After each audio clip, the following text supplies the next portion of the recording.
Hello everyone. So let us understand this chapter thermodynamics. So first we'll start with the definition. What is thermodynamics? Thermodynamics is made up of two words. Thermo means heat and dynamics means motion. Thermodynamics stands for heat in motion. Thermodynamics में होता क्या है कि हमारे आसपास energy है, वो energy एक फॉर्म से दूसरे फॉर्म में कन्वर्ट हो रही है और एक जगह से दूसरी जगह तक ट्रैवल कर रही है। तो ये जो एनर्जी से रिलेटेड चीज़ें हैं, इन सबको हम थर्मोडायनेमिक्स में स्टडी करते हैं। तो एक तरीके से थर्मोडायनेमिक्स को हम हीट को ना बोल के हम इसको एनर्जी ही बोल सकते हैं, एनर्जी इन मोशन, क्योंकि हीट भी एक टाइप ऑफ एनर्जी है। अब देखते हैं थर्मोडायनेमिक्स के अंदर किस किस तरीके के एग्जांपल्स हैं। एक एग्जांपल है, हम जब वुड को जलाते हैं, जब वुड को जलाते हैं तो हीट प्रोड्यूस होती है और वुड के अंदर जो केमिकल एनर्जी थी वो कन्वर्ट हो जाती है हीट एनर्जी के अंदर। तो एक प्रोसेस है जिसके अंदर energy is converting from one form to another.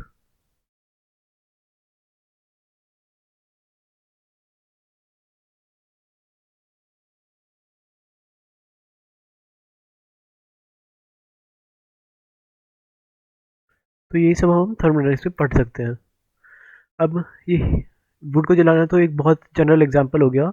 हम केमिस्ट्री की बात करते हैं तो हम बीकर के अंदर जो भी रिएक्शन कर रहे हैं उस रिएक्शन में या तो हीट इवॉल्व होगी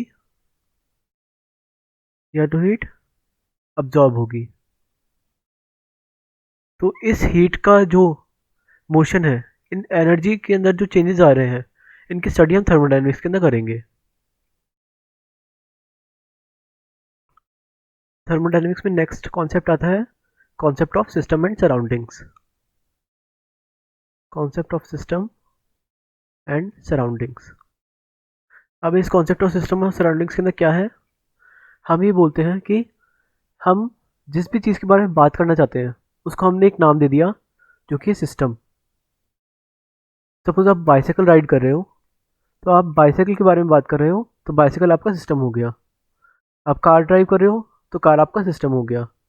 ऐसे ही आप केमिकल रिएक्शन परफॉर्म कर रहे हो तो रिएक्शन के अंदर जो भी टेस्ट ट्यूब है या बीकर है जिसके अंदर आप वो परफॉर्म कर रहे हो वो आपका सिस्टम हो गया। तो सिस्टम होता क्या है, सिस्टम वो चीज़ है जिसके ऊपर आप ऑब्जर्वेशन ले रहे हो, जिसको आप स्टडी करना चाहते हो। अभी ये बहुत इजीली समझ सकते हैं हम, जैसे हम साइकिल चला रहे हैं तो साइकिल के अंदर भी एनर्जी चेंज हो रहे हैं। तो साइकिल चलाते वक्त हम साइकिल चलाने के काम को जो कर रहे हैं वो साइकिल हम अपने सिस्टम कंसिडर कर सकते हैं कि हमारा सिस्टम एक साइकिल है और साइकिल के अंदर जो हीट फ्लोज हो रहे हैं, जो एनर्जी ट्रांसफॉर्मेशन हो रहे हैं, हम उसको स्टडी कर रहे हैं। साइकिल हमारा सिस्टम हो गया। तो सिस्टम वो कोई भी चीज़ है जिसके बारे में हम पढ़ रहे हैं, जिसके बारे में हम स्टडी करना चाहते हैं।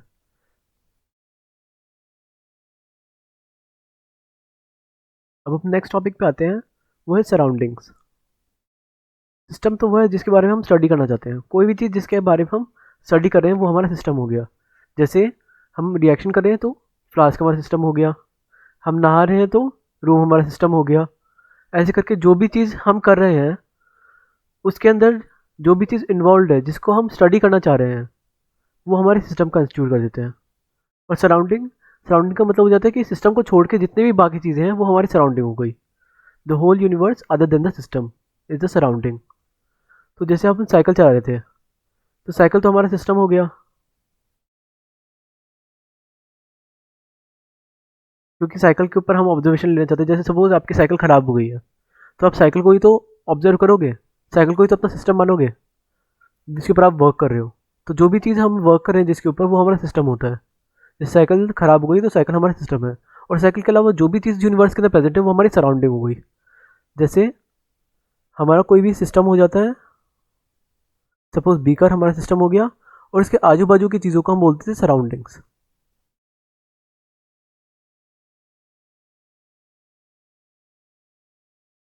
अब जैसे हम फ्लास्क के अंदर रिएक्शन कर रहे थे तो फ्लास्क का हो गया हमारा सिस्टम। फ्लास्क के अलावा जो पूरी लैब है हमारी, और लैब से भी हम दूर तक सोच सकते हैं, पूरा यूनिवर्स मान सकते हैं, अर्थ मान सकते हैं पहले, फिर मिल्की वे मान सकते हैं, फिर यूनिवर्स मान सकते हैं, तो पूरा हमारी सराउंडिंग्स हो गई।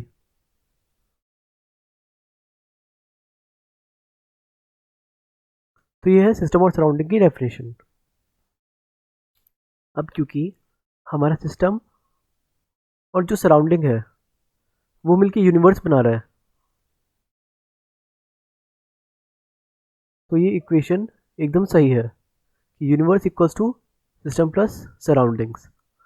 ये इक्वेशन क्यों सही है? क्योंकि सिस्टम हमने डिफाइन किया जिसके बारे में हम पढ़ रहे हैं, जिसके बारे में हम स्टडी कर रहे हैं, और सराउंडिंग हो गई उसके आजू बाजू की सारी चीज़ें। तो एक तरीके से ये दोनों मिलकर यूनिवर्स ही बना लेते हैं। अब हम देखते हैं कि how to define a system.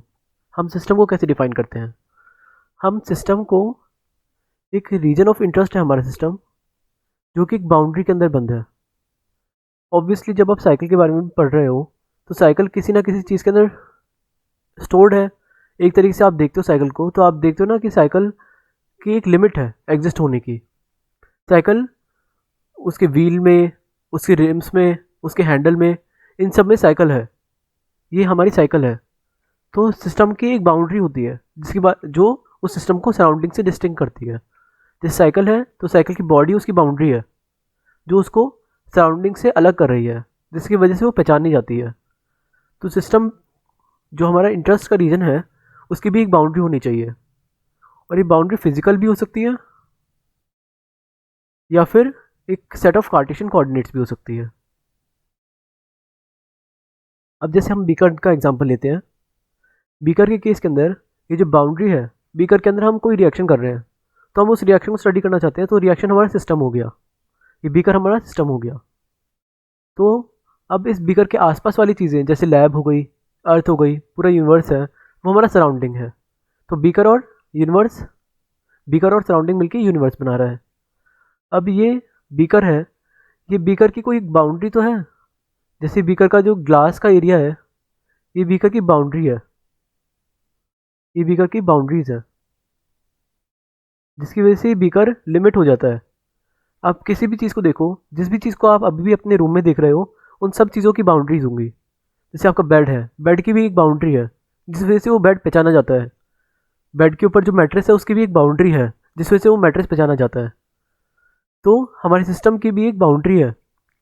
वो बाउंड्री फिजिकल भी हो सकती है, जैसे हमारे पास आजू बाजू की चीज़ों के अंदर तो फिजिकल बाउंड्री है। जैसे बीकर है, उसकी एक फिजिकल बाउंड्री है जो कि उसका ग्लास है, फिजिकली हमको समझ आ रही है वो बाउंड्री। पर कुछ बाउंड्रीज ऐसी होती हैं जो फिजिकल नहीं होती, जो हम कार्टेशियन सेट ऑफ कोऑर्डिनेट से बताते हैं। जैसे सपोज ये रिवर का एग्जांपल लेते हैं। इस रिवर में हम 2 पॉइंट्स कंसिडर करते हैं। इस रिवर में हम 2 पॉइंट कंसिडर करते हैं, पॉइंट ए और पॉइंट बी। तो इन दोनों पॉइंट्स के बीच के अंदर जो भी चीज़ है, मैं बोल देता हूँ कि ये हमारा सिस्टम है, मैं इसके बारे में समझना चाहता हूँ, इसके बारे में मैं बात करना चाहता हूँ। तो पॉइंट ए और पॉइंट बी के बीच में जितनी भी चीज़ें हैं वो हमारे सिस्टम हो गई। तो इस केस के अंदर सिस्टम की कोई फिजिकल बाउंड्री नहीं है। सिस्टम कोई, पानी तो बह रहा है, तो पानी तो एक जगह से दूसरी जगह पे डिस्प्लेस हो रहा है, तो वो पानी की कोई फिजिकल बाउंड्री नहीं है। पर हमने एक कार्टेशियन कोऑर्डिनेट बना दिया है कि पॉइंट ए से लेकर पॉइंट बी तक हम अपना सिस्टम डिस्क्राइब करेंगे। तो इस वजह से ये हमारा सिस्टम कहलाएगा, क्योंकि इसकी कोई फिजिकल बाउंड्री नहीं है पर इसकी कार्टेशियन कोऑर्डिनेट में कोई बाउंड्री है, इसलिए हम इसको भी सिस्टम कह सकते हैं।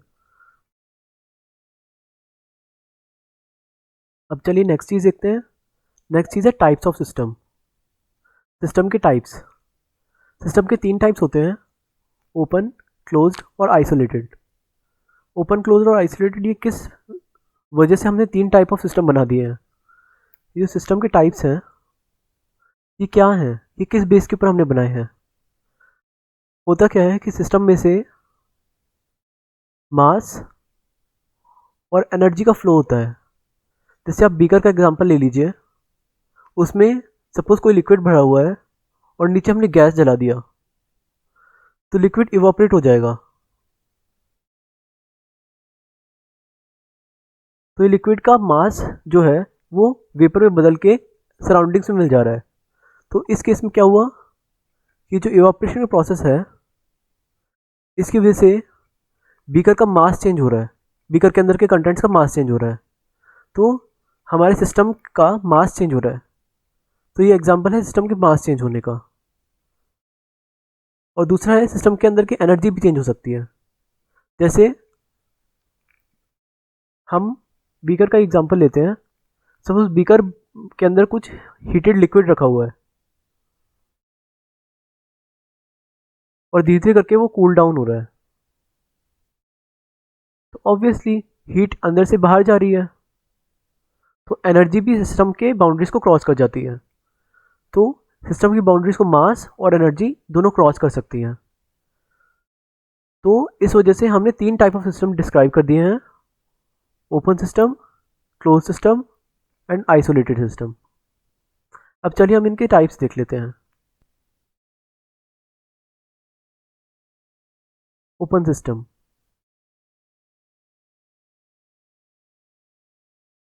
ओपन सिस्टम वो सिस्टम है जिसके अंदर both energy and matter allowed होता है एक्सचेंज होना। इसका मतलब क्या हो गया? इसका मतलब ये हो गया कि सिस्टम के अंदर से मास भी फ्लो हो रहा था, जैसे हमने पिछले एग्जांपल के अंदर देखा था कि इवापोरेशन हो रहा था, तो सिस्टम के अंदर से मास भी बाहर निकल रहा था, सिस्टम का मास चेंज हो रहा था। और हमने हीट का एग्जांपल भी लिया था कि सिस्टम के अंदर से एनर्जी भी बाहर निकल सकती है हीट की फॉर्म के अंदर। तो सिस्टम के अंदर मास और एनर्जी दोनों का अगर चेंज हो रहा है तो हम उसको ओपन सिस्टम कहेंगे। जैसे कि एक टेस्ट ट्यूब के अंदर अगर आप कुछ हीट करो तो इवापोरेट हो जाएगा, तो दिस इंप्लाइज उसका मास चेंज हो रहा है। और टेस्ट ट्यूब को अगर आप गर्म टेस्ट ट्यूब को ऐसे ही छोड़ दो तो उसमें से हीट भी बाहर निकल सकती है, तो दिस इंप्लाइज उसके अंदर एनर्जी भी चेंज हो रहा है। तो टेस्ट ट्यूब में से both mass and energy change हो सकते हैं, तो इसलिए हम उसको ओपन सिस्टम कहेंगे। ओपन का मतलब वो हर एक चीज़ के लिए ओपन है, मास चेंज के लिए भी ओपन है और एनर्जी चेंज के लिए भी ओपन है। सिमिलरली हम बीकर का भी एग्जाम्पल ले सकते हैं। बीकर में से भी इवापोरेशन हो सकता है और बीकर में से हीट भी रिलीज हो सकती है। सेकेंड चीज़ आती है क्लोज सिस्टम।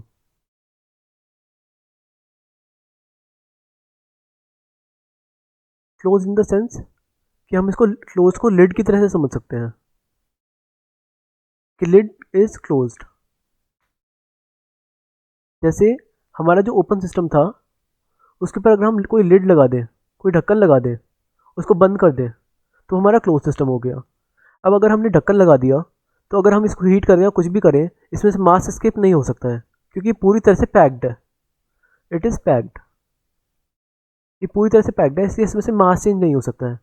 पर अभी भी अगर हम इसको हीट करें तो हीट बाहर फ्लो हो सकती है, तो अभी भी इसमें से एनर्जी चेंज हो सकता है। Energy change is allowed but matter can not be exchanged. तो ये हो गया हमारा क्लोज सिस्टम। तो क्लोज सिस्टम का मतलब क्या हो गया कि ओपन सिस्टम में अगर हम लिड लगा दें तो जिस वजह से वो क्लोज हो जाता है और उसमें से कोई एनर्जी का एक्सचेंज हो जाता है पर मास का एक्सचेंज नहीं हो सकता है, उसको हम क्लोज सिस्टम कह देंगे। तो थर्ड टाइप का सिस्टम जो हम पढ़ने वाले हैं वो है आइसोलेटेड सिस्टम। अब इस सिस्टम में क्या होता है कि ना तो मास और ना ही एनर्जी, दोनों में से कोई भी चीज़ एक्सचेंज नहीं होती है। Neither mass nor energy exchanges are allowed. तो हमने किस तरीके के सिस्टम पढ़े? हम पढ़ रहे थे कि मास एक्सचेंज हो सकता है और एनर्जी एक्सचेंज हो सकती है सिस्टम के अंदर।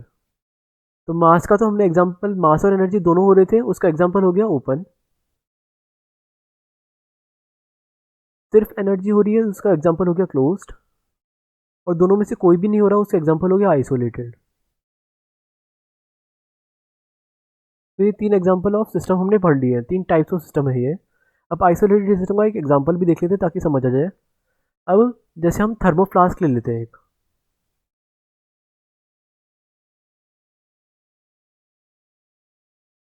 एक थर्मोफ्लास्क ले लेते हैं। अब आपने भी थर्मोफ्लास्क यूज़ करा होगा, थर्मस यूज़ किया होगा। तो थर्मस में आप देखते हो कि जो मास है वो भी अंदर एनक्लोज रहता है, क्योंकि वो लिड है एक तरीके से, तो वो क्लोज सिस्टम की तरह हो गया, तो मास तो उसके अंदर एनक्लोज ही रहता है ना। जैसे अगर हम थर्मस को हीट भी करें तो भी उसमें से कुछ निकलेगा नहीं, स्पिल आउट नहीं होगा कुछ भी, तो मास तो उसके अंदर से कांस्टेंट ही रहता है।